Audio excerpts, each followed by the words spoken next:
Hello everyone, myself Srinivas. So నేను ఇవాళ ఒక కొత్త టాపిక్తో మీ ముందుకు వచ్చాను. ఆ టాపిక్ నేమ్ వచ్చేసరికి RRR, RRR regional ring road. So మన Telangana government and state government కలిసి వర్క్ చేస్తున్న ప్రాజెక్ట్ అది. సో ఆ ప్రాజెక్ట్ బడ్జెట్ వచ్చేసరికి 17,000 crores బడ్జెట్, అలాగే 341 కిలోమీటర్స్. సో చాలా పెద్ద బడ్జెట్. సో ఇప్పుడు అక్కడ ఇన్వెస్ట్ చేసామనుకోండి, చాలా చాలా బెనిఫిట్ ఉంటుంది మనకు. దానికి ఒక లైవ్ ఎగ్జాంపుల్ చెప్తాను. సో 13 years బ్యాక్ మన హైదరాబాద్కి ORR వచ్చింది 2012లో.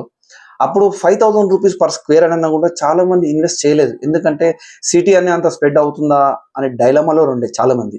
సో కానీ ఇప్పుడున్న సిచ్యువేషన్లో ORR చూసుకుంటే మనకు సిటీ అంతా మొత్తం స్ప్రెడ్ అయిపోయింది.